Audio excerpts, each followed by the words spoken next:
Друзья, нихао, как говорят в Китае, что обозначает привет.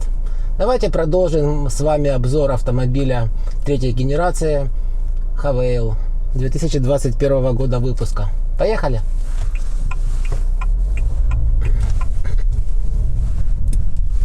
Сегодня предлагаю разобраться немножко, пройти по теоретическим вопросам в формате такого живого общения и потом перейти немного к практическим вопросам.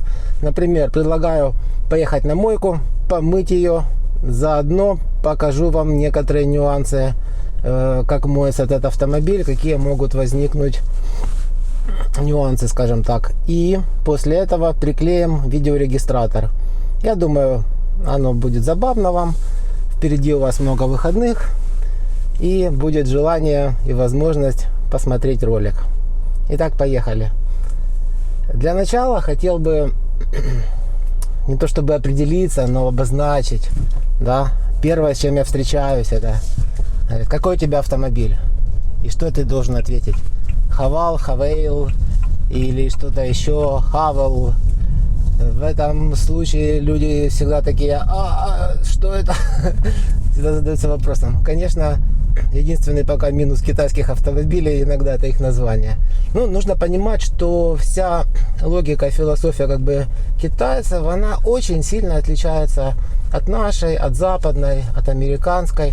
Поэтому некоторые вещи нам непонятны в начале, но также будем привыкать. Помните, например, японские бренды, которые в начале тоже мы не знали и до сих пор неправильно произносим.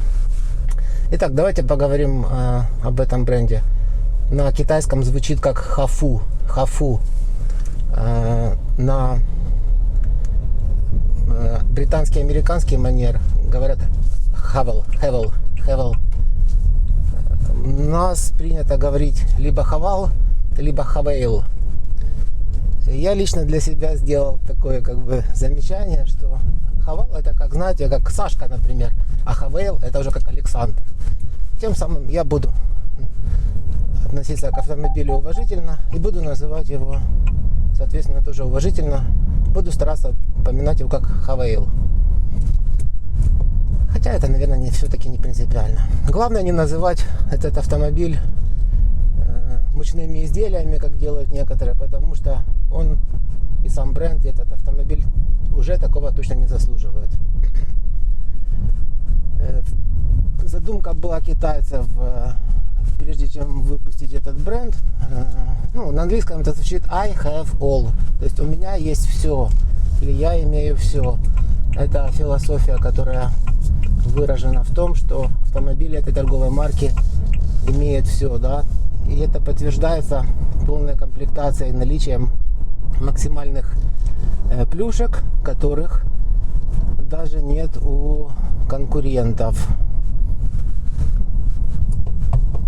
Так, хотел бы с удовольствием поотвечать на ваши вопросы. Какие-то из ваших вопросов будут рассмотрены, будут сняты ролики, а какие-то вопросы можно обсудить вот в формате живого общения, скажем так, небольшие. Итак, с чем я столкнулся, владея этим автомобилем уже 6-й день?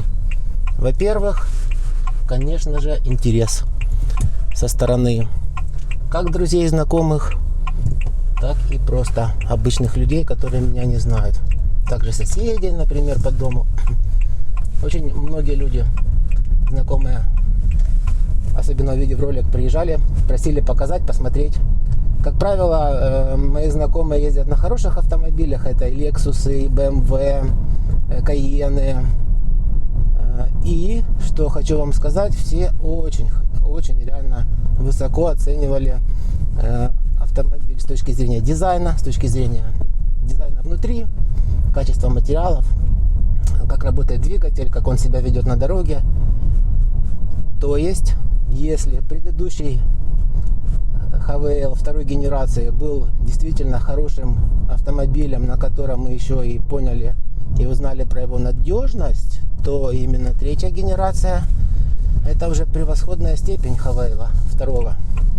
То есть этот автомобиль уже стоит на одном уровне, даже во многом иногда превосходит, не побоюсь этого слова.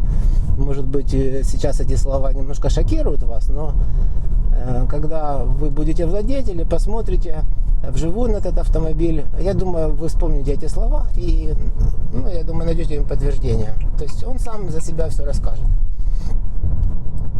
Я думаю, что этой третьей генерацией будет произведен выход торговой марки на другой уровень в понимании людей. Многие узнают, и после этого уже многие будут относиться к автомобилю действительно более серьезно. Не только любители, которых уже образовалось определенное количество, но и обычные, скажем так, обыватели. Автомобиль очень круто смотрится, если на него смотреть спереди, даже со 100 метров, к примеру, и подходя к нему. В таком виде он выделяется среди всех стоящих своей необычностью. Когда он стоит, люди смотрят, люди потом подходят. И если вы, к примеру, там ваш знакомый к вам приехал, говорит, покажи автомобиль, вот лучше всего показывать, начинать со стороны, спереду, как говорится, с фронтальной стороны. Тогда его внешний вид, узкие фары и огромная решетка выглядят величественно и грандиозно. Люди, подходя и видя вот такой ракурс, обычно, скажем так, открывают рты и их удивляет внешний вид. Первое, что притягивает их, как правило, это решетка. Решетка действительно очень крутая, ее потрогать, а как она сделана, как она так сделана, это чешуя. То есть первое это решетка. Второе, по большому счету просто смотрят, и если не всматриваться, а вот так вот человек первый раз сталкивается, он визуально оценивает, может быть задние фары там как-то, это монобровь.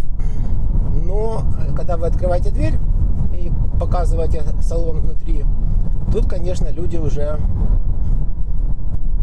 получают вторую порцию шока. Потому что действительно очень классный дизайн. Это уже, можно сказать, автомобиль точно, автомобиль будущего, скажем так, автомобиль не вчерашний по дизайну, по качеству материалов, по вот этим вот мультимедийным панелям. Всем становится понятно, что это очень серьезный уровень.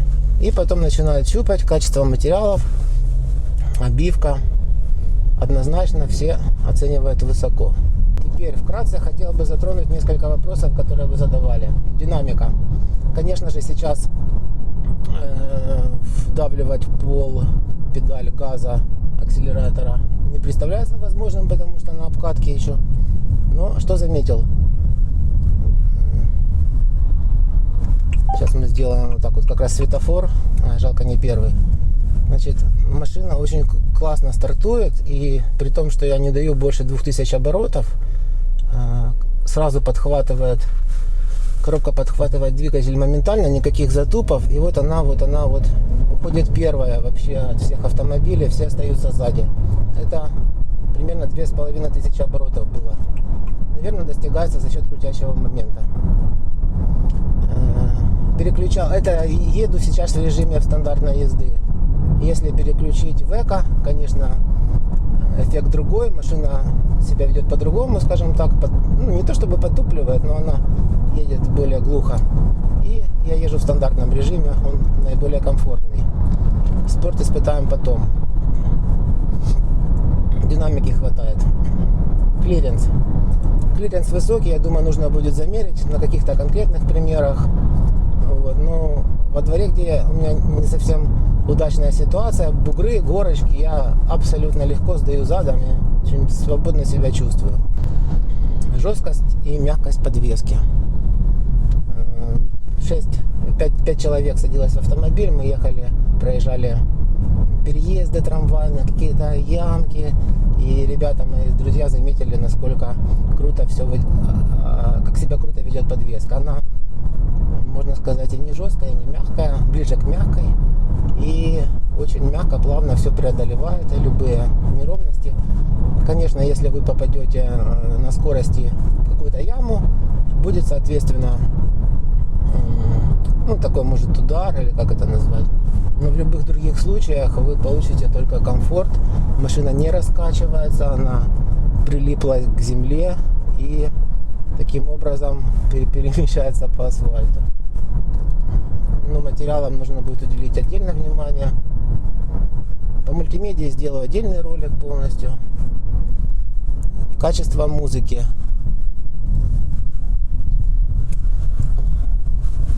Когда-то я занимался в свои автомобили, ставил дополнительную бесшумку и колонки дополнительно. То здесь мне качество музыки вполне устраивает. Находится на уровне, скажем так, ну, не ушей, но очень высоко. Динамики не где-то там внизу они расположены, они расположены высоко, и вы сразу это ощущаете. В музыке присутствует такая плотность, присутствует четкость, ясность. То есть достаточно хороший уровень, но опять же вы сами послушайте в зависимости от того, какой вы меломан. Коробка. Семиступенчатый робот, который мокрый и работает превосходно.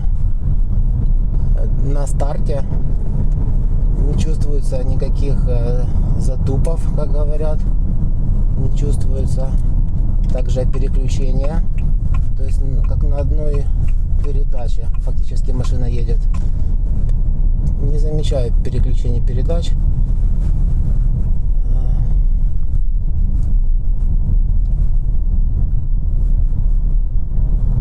Шум в салоне бесшумка. Я думаю, что этот параметр находится где-то в пределах среднего уровня, чуть выше. В городе достаточно тихо. Шум, который поступает в салон, он идет только из-под, скажем так, колес. Да? Шум, может быть, резина добавляет, может быть, асфальтное покрытие тоже бывает разным. Какое-то шумит больше, какое-то шумит меньше. По бесшумке я не хочу сейчас ничего дополнительно обесшумливать. Оставлю так, как есть, поезжу, посмотрю, вполне устраивает. При достижении скорости больше 80 км в час примерно шум усиливается и может быть сильнее. Но опять же зависит, может быть, от резины и зависит от того, по какому покрытию едет автомобиль.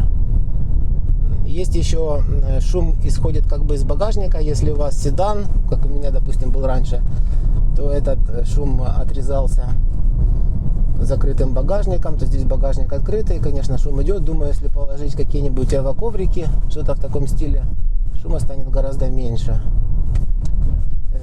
со стороны багажника. Там уже смотрите, я просто в этом вопросе не сильно разбираюсь. Может быть, вы более как бы опытные и поймете, что нужно там арки обесшумить или же ограничиться дверями только лишь. Тут надо будет уже этот вопрос в будущем мониторить. Сейчас я специально заехал на такой участок дороги, который извилистый. И посмотрим, вот я одной рукой веду практически повороты в 90 градусов на скорости 55 км в час прохожу. Так, машину не клинит меньше, чем прошлые мои автомобили. Входит в повороты уверенно за счет своей удлиненной колесной базы, расширенной. Не похож на кроссовер, похож на какой-то седан в этом смысле поведения. Еще на обратном пути постараюсь спуститься здесь же. Вот одной рукой просто подруливаю, 90-градусный поворот. Вообще вопросов нет. Ну и тут, кстати, я остановился бы именно на родной резине, в ее родном размере, потому что здесь при изменении этих параметров, возможно, будет потеряно что-то. Обзорность. Хороший вопрос. Машина большая, высокая.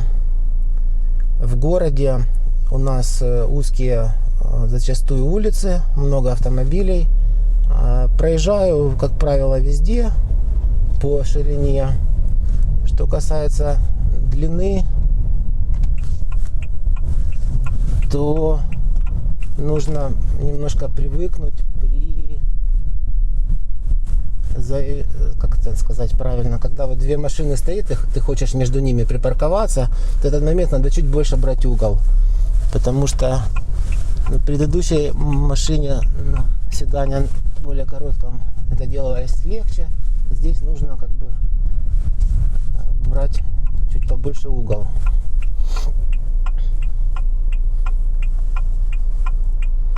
Меня спрашивали про габариты, не пугают ли размеры. Нет, не пугают размеры. Если какие-нибудь маленькие столбики, вы не можете заметить их из-за того, что как бы да, далеко кажется, то в этом случае можно включить камеру и посмотреть. Круговой обзор позволяет решить эти вопросы с парковкой, с бордюрами.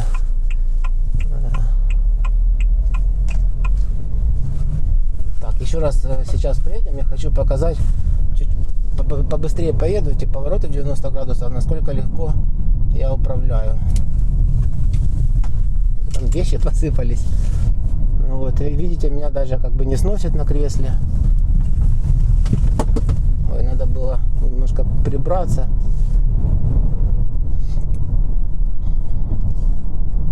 С одной рукой, конечно же, в обычном режиме я двумя руками держу руль. В данном случае просто для демонстрации, что ли. Вот.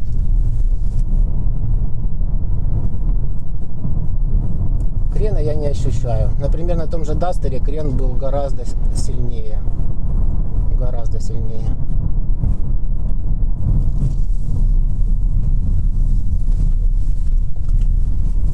Опять же, рекомендую пристегиваться всем пассажирам, включая задний ряд, потому что автомобиль может сам тормозить при возникновении препятствий. Слава богу, такой ситуации еще не было. И пассажиры должны быть готовы к тому, что может случиться резкое торможение. Мультимедиа, вот эти два монитора, они сделаны таким образом, что я не знаю, как можно в них случайно при резком торможении улететь, задеть, дернуть. Мне не представляется возможным такой сценарий. К тому же монитор, который выполняет роль приборной доски водителя, он как бы утоплен, только вот такие маленькие ушки сбоку. То есть вживую он выглядит как не как что-то, доска, которую прибили отдельно. То есть он достаточно монолитно, мощно там сидит. Вот. Я думаю, что вы заметили в моих суждениях об этом автомобиле одни положительные какие-то моменты. Есть, конечно, те, которые меня не совсем устраивают, безусловно. Я как обычный потребитель к этому вопросу подхожу. Ну, их, например, 2 из сотни. И они больше касаются ожиданий от медиасистем, мультимедиа. Здесь нет Wi-Fi. Подключение возможно только через Android либо Apple CarPlay. По шнуру. Ну, то, что по шнуру, я понимаю. Большие потоки информации не могут передаваться по Bluetooth достаточно хорошо. Все равно будут возникать разрывы. Тут понятно, технология шнура гораздо надежнее в этом смысле. И вопросов нету. Но что касается отсутствия Wi-Fi, то, что есть, кстати, в китайцев на роликах мы видели, они нам не положили. Это, видимо, связано с какими-то моментами безопасности, потому что сам модуль стоит реально $5 максимум в базарные деньги. Ему цена. И, видимо, тут дело не в том, что импортер не дозаказал, а по каким-то соображениям китайцы не положили. Сложно сказать. Я буду делать обзор полный на мультимедиа и расскажу, как оно все коннектится, покажу и какие лайфхаки я обнаружил, как можно обойти те или иные неудобства.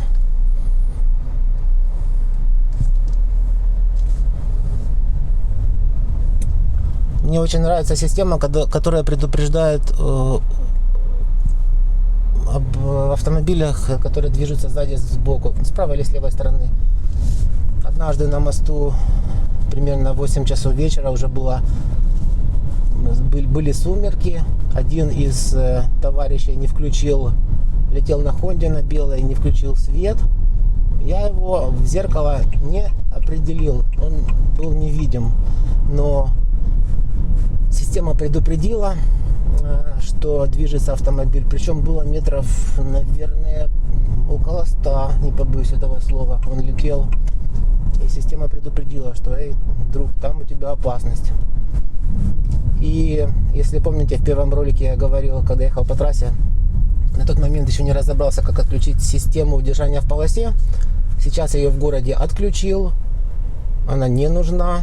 И тут есть два варианта. Либо же будем настраивать более точно эту систему для движения по городу, либо же второй вариант, будем пользоваться ею только на трассе в режиме интеллектуального круиз-контроля. Не адаптивного, а интеллектуального. Сейчас подъехал на мочку, буду делать паузу и закончу мысль тем, что многие люди ошибочно считают, может быть, вначале вы тоже удивились, а как клеить видеорегистратор? Там же есть встроенный видеорегистратор, я же видел камеру в районе зеркала. Смотрите, в автомобилях второй генерации под передним номером был такой блок, радар-детектор, да, или радар, как его правильно назвать, пластиковый. В этом автомобиле новая система. Вот эта камера, которую вы можете ошибочно принять за